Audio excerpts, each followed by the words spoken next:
यह कहानी उन दिनों की है जब स्वामी विवेकानंद अपने सीखने के शुरुआती पड़ाव में थे। उन्हीं दिनों अपने भारत भ्रमण के दौरान एक बार स्वामी विवेकानंद जी जयपुर में ठहरे हुए थे। जयपुर के राजा स्वामी विवेकानंद से बहुत प्रभावित थे, इसलिए उन्होंने स्वामी जी को महल में आने का निमंत्रण भेजा। उस जमाने में यह रिवाज था कि जब भी राज परिवार में कोई बड़ा मेहमान आता था तो उनके सम्मान में राज दरबार में नाच गाने का आयोजन किया जाता था। स्वामी जी के आगमन की खुशी में जयपुर के राजा ने भारत की सबसे सुंदर वेश्या को राज दरबार में नाचने के लिए बुलाया। सारी व्यवस्थाएं की गई। जब सारी व्यवस्थाएं हो गई तो स्वामी जी के आगमन के दिन राजा को महसूस हुआ कि स्वामी जी तो सन्यासी हैं, उनके आगमन में एक वेश्या को बुलाना सही बात नहीं। कहाँ वो इतने बड़े सन्यासी और कहाँ ये वेश्या। लेकिन राजा भी ज़्यादा कुछ नहीं कर सकते थे, क्योंकि वेश्या की टोली महल में पहुंच चुकी थी। सारे गाने बजाने वालों की मंडली भी पहुंच चुकी थी। साथ ही स्वामी जी से मिलने के लिए राजा ने अपने बहुत से मित्रों को भी आमंत्रित किया था।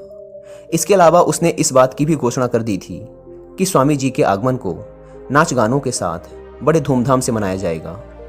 जब स्वामी जी महल में पधारे और उन्हें इस बात का पता चला कि उनके मनोरंजन के लिए एक वेश्या को राज दरबार में बुलाया गया है, तो वो महल के एक कमरे में अंदर चले गए और दरवाजे को अंदर से बंद कर लिया। स्वामी जी को इस बात का डर था कि कहीं उस वेश्या को देखकर उनके अंदर की काम वासना जागृत ना हो जाए, उनका मन व्यग्र ना हो जाए।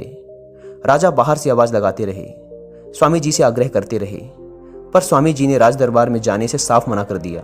राजा बाहर से माफी मांगते रहे और कहते रहे कि मुझसे ये गलती इसलिए हुई क्योंकि आज तक कोई सन्यासी राजमहल पधारा ही नहीं और मुझे आज तक मौका ही नहीं मिला किसी सन्यासी का स्वागत करने का, इसलिए मुझे पता ही नहीं था कि एक सन्यासी का स्वागत कैसे करते हैं। लेकिन स्वामी जी ने दरवाज़ा खोलने से साफ मना कर दिया। वेश्या को भी महल से निकाला नहीं जा सकता था, क्योंकि वह बहुत ही बड़ी और आला दर्जे की नाचने वाली थी। पूरे देश में उसका नाम था। राजा दुविधा में फंस गए। जब वेश्या को इस बात का पता चला कि स्वामी जी उसकी वजह से बाहर नहीं निकल रहे, तो उसने एक गाना गाना शुरू कर दिया।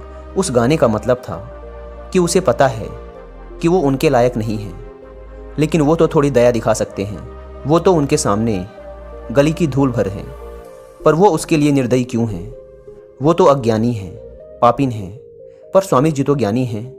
उन्हें एक तुच्छ वेश्या से कैसा डर। जब स्वामी जी ने यह सुना तो उन्होंने महसूस किया कि उन्हें एक वेश्या से कैसा डर। असल में वो उस वेश्या से नहीं, बल्कि अपनी काम वासना से डर रहे हैं।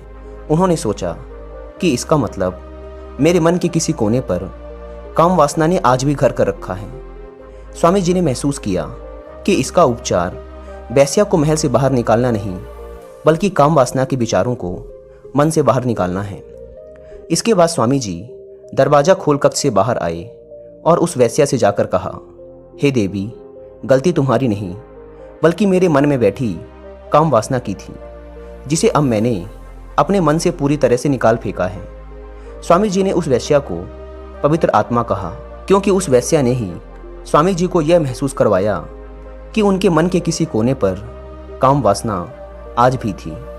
उस वेश्या ने ही स्वामी जी को एक नया ज्ञान दिया, जिस ज्ञान की प्राप्ति के बाद ही स्वामी जी वासना मुक्त हो गए और उन्होंने आध्यात्मिकता की एक नई ऊंचाई को छुआ, जिसके बाद वो इस पूरे जगत में प्रसिद्ध हो गए।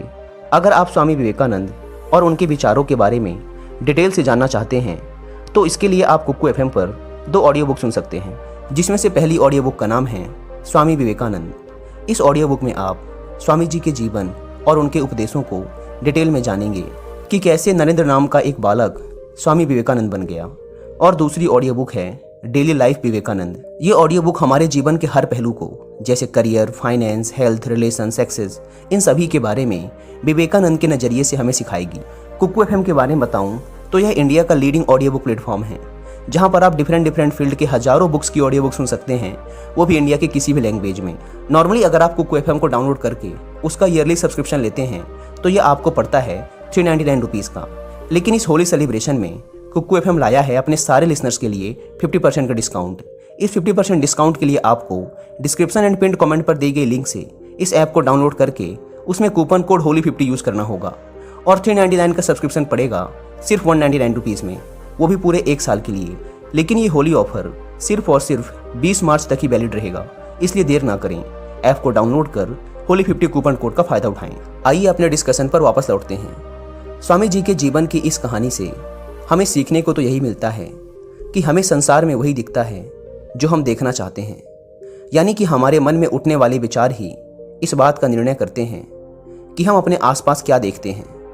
जब स्वामी जी के मन में वासना के कुछ विचार थे तो उन्हें उस स्त्री में वासना नजर आई, लेकिन जैसे ही काम वासना के विचार गायब हुए तो उन्हें उस वेश्या में एक पवित्र आत्मा नजर आने लगी। यानी कि सब मन के विचारों का खेल है। हम अपने मन के विचारों को जैसे पोषित करेंगे और जैसे विचार या वातावरण इसे प्रदान करेंगे, यह वैसे विचार ही बार बार बाहर की तरफ प्रतिकर्षित करेगा। इसलिए ये हमारी जिम्मेदारी है कि हम अपने मन को सही और उचित विचारों से पोषित करें ताकि यह सही विचारों को जन्म दे, जिससे हम अपने जीवन में आगे बढ़ सकें।